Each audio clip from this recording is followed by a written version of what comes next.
Hello, all my grandkids. This is Papa again. This is a new book. Well, it's a very, very old book. It's The Day Joe Went to the Supermarket. And it's written by Dorothy Levinson, which is really funny because it's got Dorothy's name right here, Moronk, on it. And that was your grandma.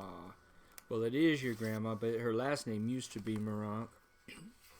There it is again, Dorothy Moronk, but this time your great grandma wrote that. Then it says Jimmy. Then it says taken to school already. Then it's got pictures that Uncle John drew in there. So some pretty funny ones, and then some more dilly dallies that Grandma and Uncle Jimmy wrote. But here's the story. Down the street came Joe. He was going so fast he did not see Mrs. Jones. Bump! "Excuse me," said Joe. "Hello, Joe," said Mrs. Jones. "Where are you going so fast?" "I'm going to the supermarket," said Joe, "and I'm going all by myself." "Well," said Mrs. Jones, "I'm going there too, but not as fast as you are." Down the street went Joe. On the way he met Bill. Bill worked in the supermarket every day. "Hey, Joe," said Bill, "where are you going so fast?" "I'm going to the supermarket," Joe told him. "My mother needs a box of soap right away." "Well," said Bill, "I'm going there too, but not as fast as you are."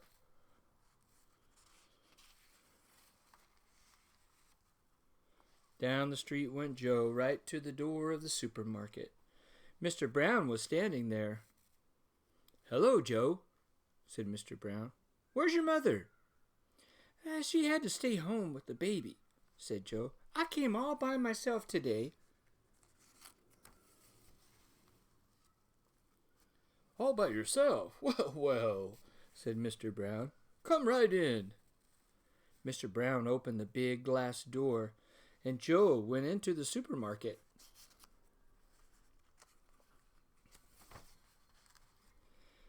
He took one of the baskets on wheels, and then he looked around. Joe saw meat and milk and boxes and cans and cakes and cookies.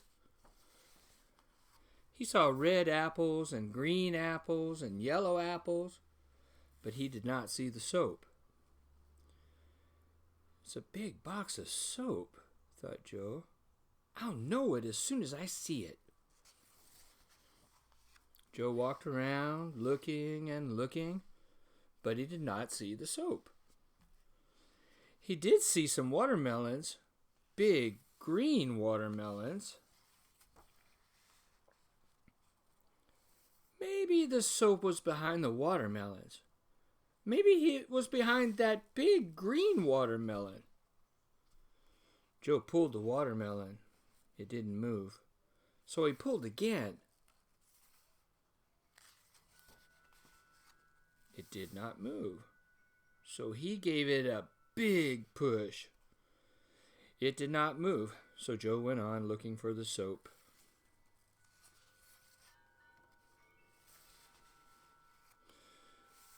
But just then the big green watermelon began to roll. It rolled to the floor. Then another watermelon rolled to the floor. And another. Boom! And another. Boom! Boom! Soon watermelons were rolling here and there.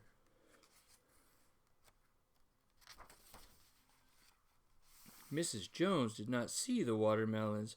She was looking for a can of tomatoes. Bump!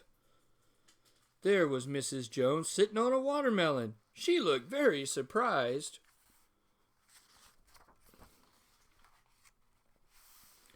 Some of the watermelons rolled to the door. Then they rolled out into the street.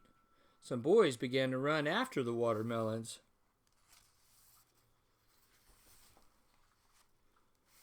Mr. Brown began to run after the boys and the watermelons. Joe did not know about the watermelons. He was still looking for the soap. Where was it? He pushed his basket along, looking and looking. Was it up there? Joe looked way up. Was it down here? Joe wanted to see, but his basket went bump into a big pile of cans. Crash! Bang! The cans began to roll. Joe walked around the cans and went on to the back of the store. But Mr. Brown was running. He did not see the cans on the floor. He did not see the cans under his feet. Swoosh! Mr. Brown began to slide. Swoosh! He went right into the tomatoes. Squish, squash, squash, squash, squish. Red, ripe tomatoes were all over the floor. All over Mr. Brown, too. Mr. Brown got up, but this time there was a tomato under his feet. A squishy, squashy tomato. Down went Mr. Brown again. Where was Joe? He was in the back of the store looking for the soap. He pushed his basket along looking. Then he saw some boxes. Maybe the box of soap was there. Joe took down the blue box. No, that did not look right. He put the blue box on the floor. Joe took down the red box. Nope, that did not look right. He put the red box back on the floor.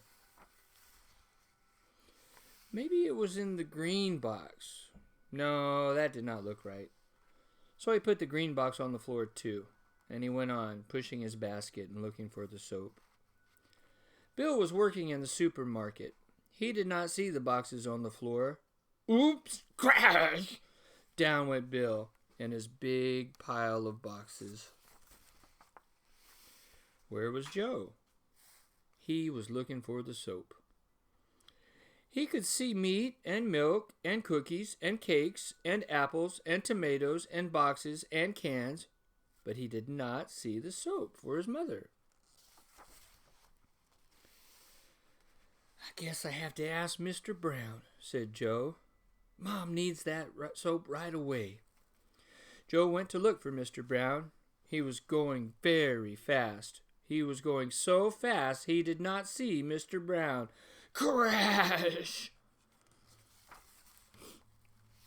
Joe's basket crashed into Mr. Brown. Mr. Brown crashed into a big pile of boxes. Bump, bump, bump. Boxes, boxes, boxes. Down they came on top of Mr. Brown.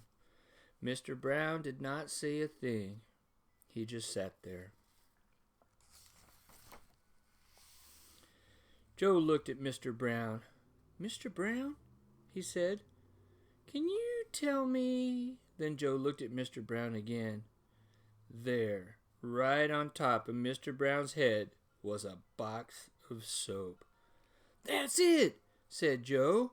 Thank you, Mr. Brown. Thank you very much. Joe took the soap and put it in his basket. He ran up to pay for the soap. Then he ran all the way home. Look, Mom, he told his mother, I got the soap, and I got it all by myself. Oh, thank you, Joe, said his mother. Was it hard to find? Well, said Joe, it was a little hard, but Mr. Brown helped me. I like Mr. Brown. Now, Mom, can I go to the supermarket all by myself every day? Ha ha ha. And I guess there are some more books for easy readers. But there you go. The end.